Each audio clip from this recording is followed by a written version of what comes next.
चुनाव के बाद कोई ये ना रोए कि मम्मी मम्मी हमसे हमारा चॉकलेट छीन लिए। हम भी नहीं चाहते कि दोबारा एनडीए हो, बीजेपी वहां सरकार बनाए। ओवैसी साहब, आपके पास कागज है तो दिखा दीजिए। नहीं नहीं, है ना बाबा, देखिए इसमें है ना, देखिए देखिए।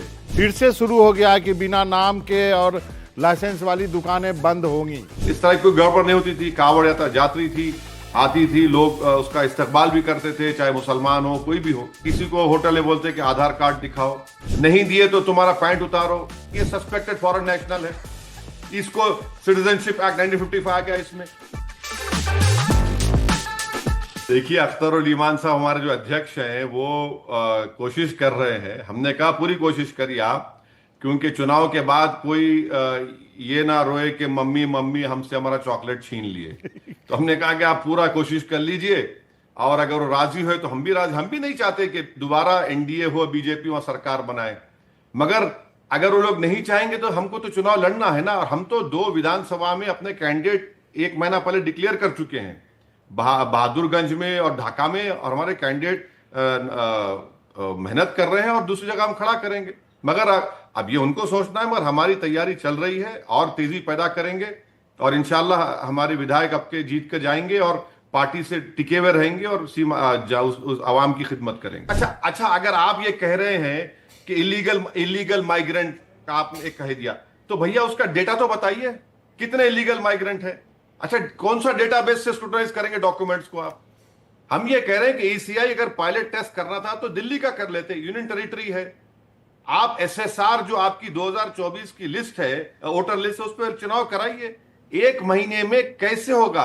आपने उनको ट्रेनिंग नहीं दी, ह्यूमनली इम्पॉसिबल है काम ये। और हमको पूरा शक है और डर है कि कई लाखों में नहीं करोड़ों में हो सकता है कि लोगों के नाम ना आए उसमें। इलेक्शन कमीशन से कह रहे हैं कि इतनी जल्दी आप फैसला क्यों लिए?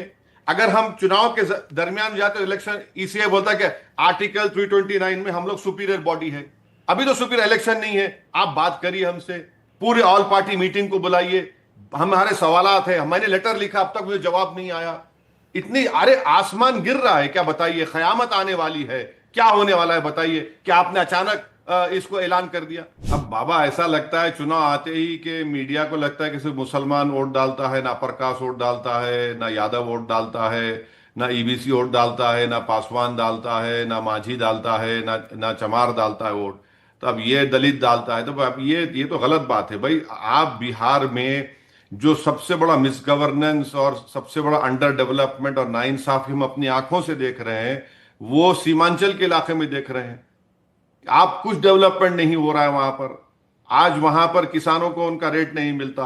वहां पर कौन से एक अलीगढ़ का कैंपस है वो भी बंद होने के दहाने पर आ गया। बहुत से इश्यूज हैं, जमीन कट जाती है, जूनियर डिग्री कॉलेज का इशू है, मिस गवर्नेंस है, करप्शन है। तो ये सब चीजें बहुत इंपॉर्टेंट है, सिर्फ मुसलमान बोल के नहीं। सीमांचल का बैकवर्डनेस इतना है, अगर वो इलाका, अगर सीमांचल डेवलप होगा तो देश के हित में होगा, वो मगर उसको पूछता नहीं उस इलाके को। तो सिर्फ मुस्लिम वोटर बोलकर ये कहना मैं नहीं मानता इस बात को, बल्कि पूरा हर समाज, हर समुदाय वोट डालता है, तो जाहिर है उन सबको देखकर ही फैसला करेंगे। देखिए, अफसोस की बात है कि सुप्रीम कोर्ट में पिछले साल सुप्रीम कोर्ट ने अपना ऑर्डर दिया था, जब प्रदेश सरकार ने कुछ एक ऑर्डर निकाला था। ये बीजेपी की सरकार उत्तर प्रदेश की इन विजिलेंटी ग्रुप्स को रोकना क्यों नहीं चाहती? आखिर किस्सा क्या है? इनको आप रोकिए ना। जो मुजफ्फरनगर में जहां पर बाईपास के पास पिछले 10 साल पहले तो इस तरह की कोई गड़बड़ नहीं होती थी। कांवड़ यात्री थी, आती थी, लोग उसका इस्तकबाल भी करते थे, चाहे मुसलमान हो कोई भी हो। अब कोई ये ग्रुप्स बनकर वहां पर जाकर किसी को होटल में बोलते कि आधार कार्ड दिखाओ। अरे भाई, तुम होते कौन हो? तुम क्या एसपी हो? तुम क्या हो? तुम आरडीओ हो, एसडीएम हो?